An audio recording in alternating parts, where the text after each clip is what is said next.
Halo, selamat datang di Dapur Yuli. Hari ini saya akan berbagi dengan teman-teman untuk membuat bolu dari ubi ungu yang enak banget dan juga gampang banget cara buatnya.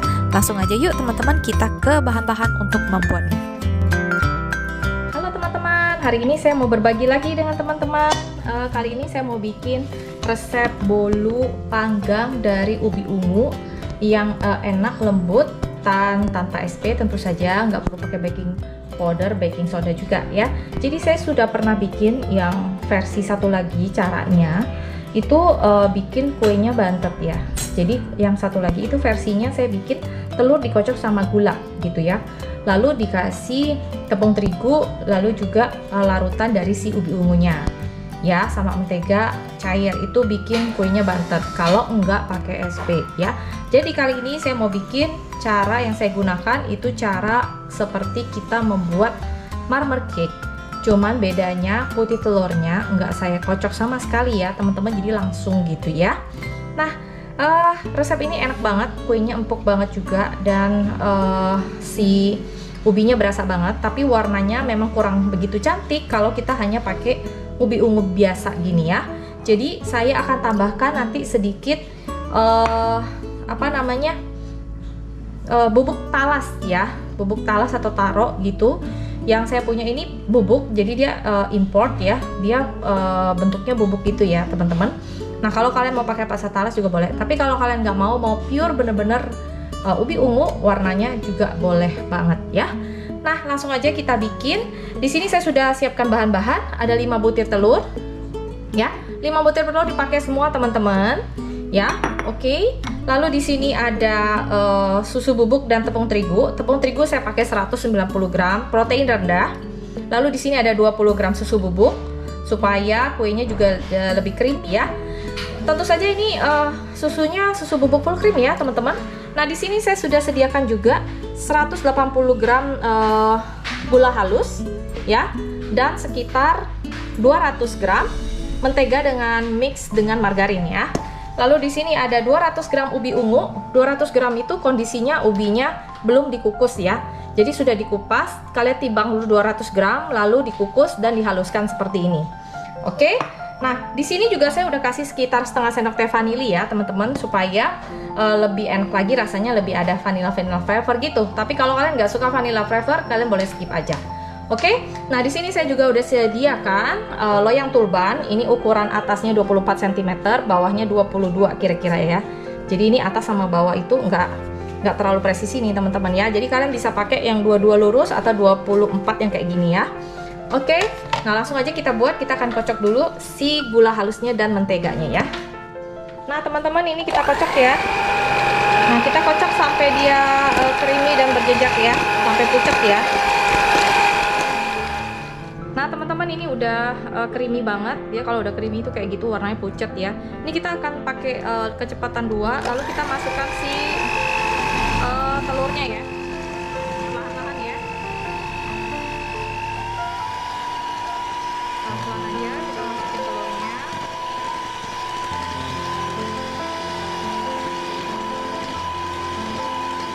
Sampai rata ya teman-teman, sampai merata.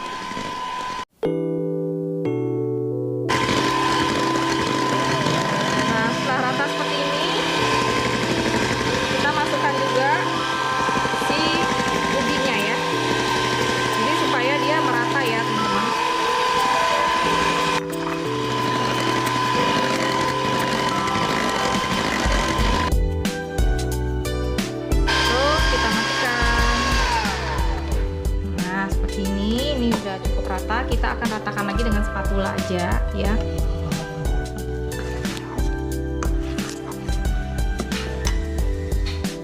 Nah kita masukkan si tepung terigunya perlahan-lahan ya teman-teman. Nah ini tepungnya kita campur dulu, kita masukin perlahan-lahan aja, lalu kita aduk balik kayak gini ya teman-teman.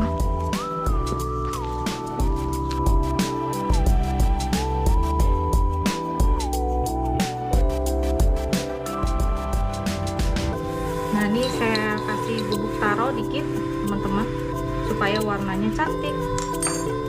Jadi kalian sesuaikan sendiri ya. Kalian kalian mau pakai esen talas juga boleh nih teman-teman.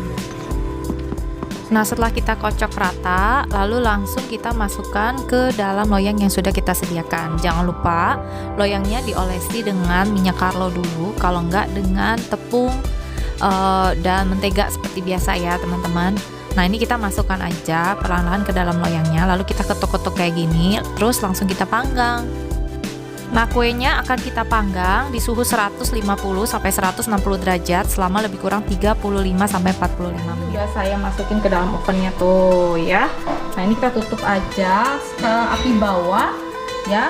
Itu lebih kurang sekitar 35 sampai 40 menit. Nah, teman-teman, ini setelah sekitar 45 menit saya pakai api bawah untuk memanggang, lalu 5 menit untuk api atas ya, untuk merahin bagian atas. Jadinya seperti ini, cakep banget. Ini akan saya biarkan 5 menit, baru nanti saya balik di cooling rack ya.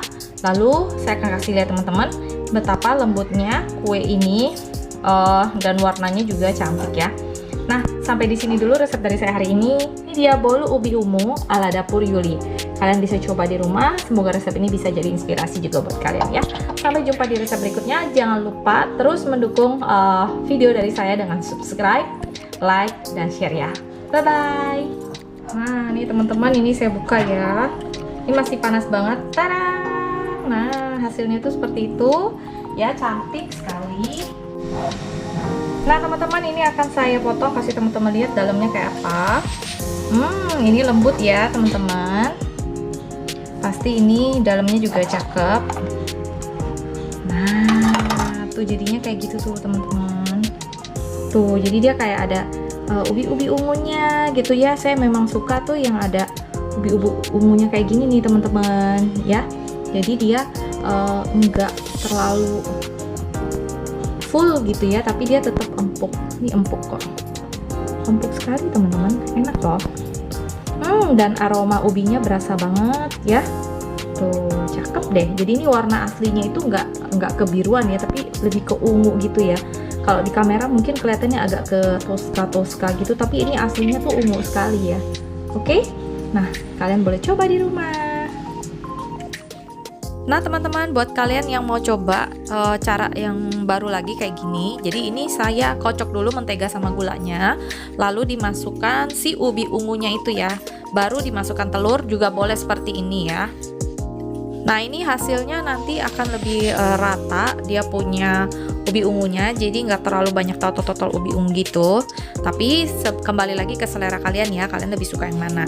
Jadi dua cara ini bisa dilakukan ya teman-teman. Nah, setelah adonan dan ubinya rata, baru kita masukkan telurnya satu persatu kayak gini. Nah, ini hasilnya ya teman-teman, jadi dia lebih halus gitu ya, lebih merata si ubinya. Tapi kalau kalian mau pakai cara saya yang pertama tadi juga boleh, hasilnya juga sama-sama enak. Hanya saja tekstur ubinya lebih kelihatan di adonan yang pertama itu ya, dengan cara pertama. Nah, setelah proses ini, sisa selanjutnya prosesnya sama ya dengan cara yang pertama ya teman-teman.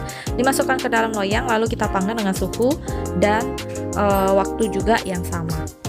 Nah, teman-teman, hasil dari proses yang kedua ini seperti ini ya. Jadi warnanya walaupun ada totol-totol, jadi dia tetap lebih merata daripada cara yang pertama ya. Nah, jadi bebas ya teman-teman mau pakai cara yang pertama atau yang kedua. Oke, selamat mencoba.